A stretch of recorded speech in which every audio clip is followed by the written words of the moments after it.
Hello new lovers, आप सबका दोबारा से स्वागत है हमारे इस एनी एक्सप्लेनिंग चैनल में। तो आज हम एक्सप्लेन करने वाले हैं गाचा कुतो के एपिसोड नंबर 5 को। तो चलिए शुरू करते हैं। पिछले एपिसोड में हमने देखा था कि रूडो रियो के साथ ट्रैश मॉन्स्टर को मारने के लिए गया था, जहां पर रियो ने अपने इंस्ट्रूमेंट्स की मदद से एक बड़े से ट्रैश मॉन्स्टर को हराई थी। बाद में हमें उस इंसान को भी दिखाया गया था जो शुरू में रूडो को बेचना चाहता था, जिससे एक अनजान शख्स रूडो के बारे में पूछ रहा था। तो आखिर वो अनजान शख्स कौन था जो रूडो के बारे में पूछ रहा था? क्या वो रूडो को मारना चाहता है? चलिए देखते हैं। अब हमें नाइट का सीन दिखाया जाता है, जहाँ पर जांका नोटिस करता है कि सभी लोग रूडो के यहाँ पर जॉइन होने की वजह से पार्टी कर रहे होते, लेकिन रूडो खुद उदास होता है, जिसके बारे में वो रियो से पूछता है। रियो बोलती है कि कल के जॉब में रूडो के इंस्ट्रूमेंट्स ने अच्छे से काम नहीं किया था, इसी वजह से वो उदास है। तो जांका बोलता है तो ये बात है, लेकिन मैंने तो सुना था कल तुमसे एक अजीब सा मॉन्स्टर टकराया था। तो रियो बोलती है कि हाँ ये सच है, लेकिन उस मॉन्स्टर का कोर कोई एनिमल नहीं था, बल्कि एक इंस्ट्रूमेंट्स था, जो काफी अजीब बात है। लेकिन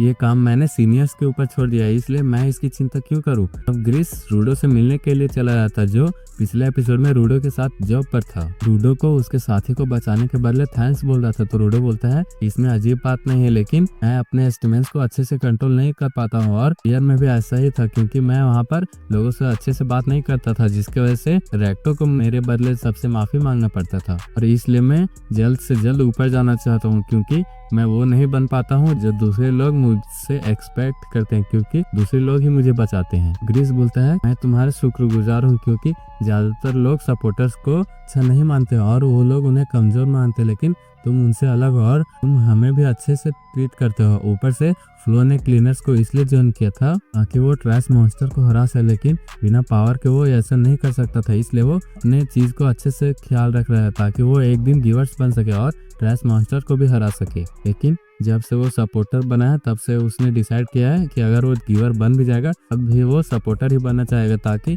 जो लोग सपोर्टर्स को कम समझते हैं वो उनके सामने जॉब कर सके और वो सपोर्टर्स को भी अहमियत दिला सके। इसलिए तुम्हें भी उन चीजों पर ध्यान नहीं देना चाहिए कि दूसरे लोग तुम्हारे बारे में क्या सोचते हैं। तुम्हें बस अपने टारगेट पर ध्यान रखना चाहिए, जिसकी वजह से तुम्हारा पाथ भी क्लीन हो जाएगा। इसलिए तुम अपने आप का ध्यान भी रखो, क्योंकि तुम यहाँ पर जिंदा हो। इसके बाद ग्रिस रूडो के सर पर हाथ सहलाता है, जिसकी वजह से रूडो को अपनापन महसूस होता है। वहाँ पर एंजन और रियो भी आते हैं, जो रूडो को खाना खाने के लिए बोलने लगते हैं, जिन्हें देखकर रूडो को अपनापन महसूस होने लगता है और वो भी उस पार्टी को एंजॉय करने लगता है। तब वहाँ पर एक इंसान आता है जो वहाँ पर मीटिंग बनाना स्टार्ट कर देता है, जिससे सभी लोग ध्यान से देखने लगते हैं और एंजन रूडो को भी ध्यान से देखने के लिए बोलता है, और ताकि वो अपनी कोर की तरफ बढ़ सके। के बाद हमें उस इंसान को भी दिखाया जाता है जो रूडो को बेचना चाहता था, जिसे जो इंसान रूडो के बारे में पूछा था उसने बुरी हालत कर दिया था, और वो बार बार रूडो के बारे में ही पूछ रहा था। इससे उसको रूडो के अपीयरेंस के बारे में पता चल जाता है। सैम्यू को एक मिशन के बारे में कॉल आता है, जिसके लिए वो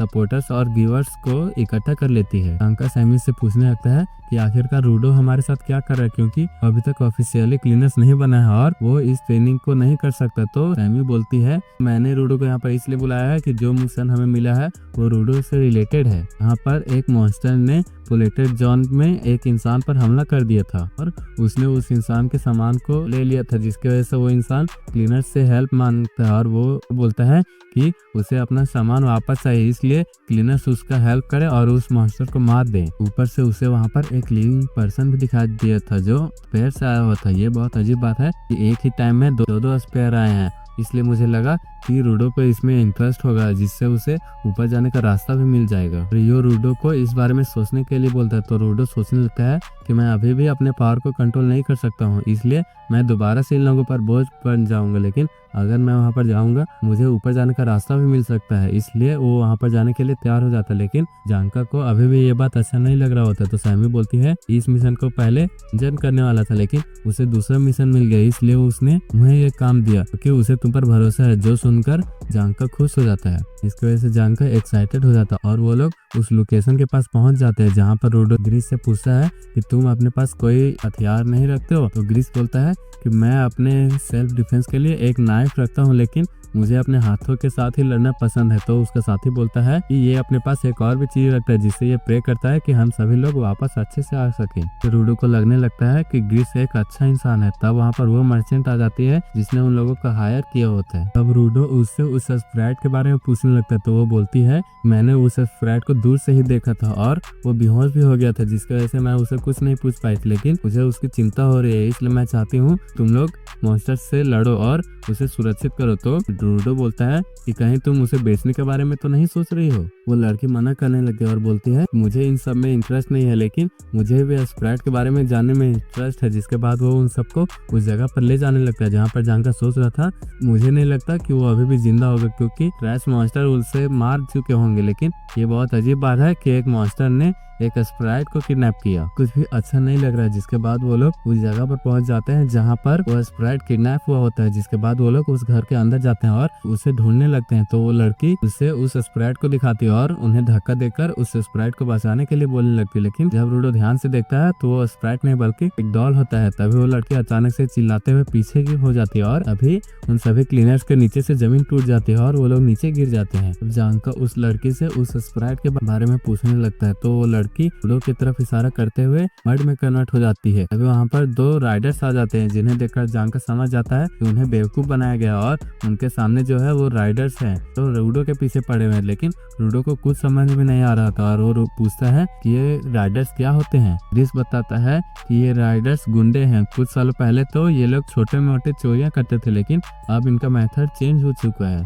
और ये बहुत अजीब बात है कि ये राइडर्स अब एक्सपेरिमेंट में भी भाग ले रहे हैं। जिसके बाद ग्रिस 3 सपोर्टर्स को वहां से भागने का रास्ता ढूंढने के लिए बोलने लगता है और खुद फूलों के साथ मिलकर रूडो और जानका का मदद करने के लिए आगे आ जाता है। इसके लिए जानका भी एग्री कर जाता है। जिसके बाद वो लोग वहां से भाग जाते हैं और जानका बोलने लगता है कि तुम इस स्प्राइट के पीछे लगे हो, लेकिन मुझे इसके बारे में पता था, लेकिन मुझे ये नहीं पता था कि ये इतनी जल्दी हो जाएगा। लगता है तुम्हें स्पेयर्स के बदले काफी अच्छे पैसे मिलते होंगे। जिससे लोग बोलते हैं कि हम उस बच्चे को बेचना नहीं चाहते, हम तो उसके जरिए स्पेयर्स के बारे में और भी ज्यादा चीज जानना चाहते हैं, जैसे बिना मरे बॉर्डर के पार कैसे आ गया। जानका बोलने लगता है कि अगर ये सब रूडो को पकड़ने के लिए है तो इसका मतलब ये है कि यहाँ पर कोई भी ट्रैश मॉन्स्टर नहीं है। इसका मतलब कि मैं तुम लोगों को आसानी से हरा सकता हूँ। तो वो लड़की बोलने लगती है कि भले यहाँ पर कोई भी ट्रैश मॉन्स्टर नहीं है, लेकिन यहाँ पर मेरे बनाए हुए मर्ड मौजूद हैं। तो जानका बोलता है कि इन्हें तो मैं आसानी से हरा सकता हूँ। तो मर्ड जानका पर अटैक करने लगते हैं, लेकिन जानका भी उन्हें आसानी से मारने लगता है। लेकिन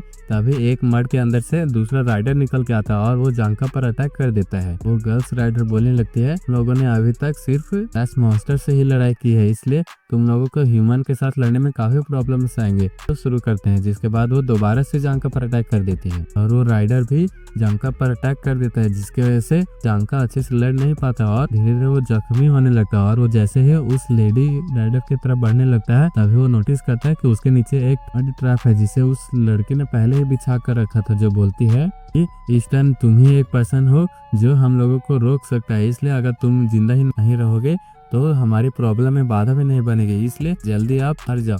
तो वो ये सुनकर जानका बोलने लगता है कि अपनी बकवास बंद करो, ये सुनकर मुझे गुस्सा आ रहा है, लेकिन शांत रहकर मुझे ये पता चला है कि तुम्हारे पास जो सावल है उससे तुम मुझ पर अटैक करती हो और दूसरा पर्सन अपने वाइटल इंस्ट्रूमेंट्स की मदद से मुझ पर अटैक करता है। और ये गलत है, क्योंकि वो पर्सन केवल अपने मुक्कों से ही मुझ पर अटैक करता है। और भले ही मैं लोगों के साथ लड़ने में इतना अच्छा नहीं हूँ, लेकिन मुझे अपने वाइटल इंस्ट्रूमेंट्स पर पूरा भरोसा है और मैं इसे अच्छे से इस्तेमाल कर पाता हूँ, क्योंकि मैं हर सुबह इसका अच्छे से ख्याल रखता हूँ और इससे मैं कुछ भी कर सकता हूँ। तब वो लड़के अपने मर्ड की मदद से जानका पर अटैक कर देते, लेकिन जानका अपने इंस्ट्रूमेंट्स को जमीन पर जोर से पटकता है। इससे काफी सारे फ्रीक्वेंसी बाहर आते हैं, जिसके मदद से जानका ये पता लगा लेता है कौन से मर्ड के अंदर वो राइडर छिपा हुआ है। तभी वो एक ही बार में उन दोनों राइडर्स को ही हरा देता है, लेकिन तभी वहाँ पर एक और राइडर आ जाता है जो वही था जो रूडो के बारे में पता लगाना चाहता था। इसी के साथ हमारा ये एपिसोड यहीं पर खत्म होता है। अगर आपको ये वीडियो पसंद आया हो तो वीडियो को लाइक करना और चैनल को सब्सक्राइब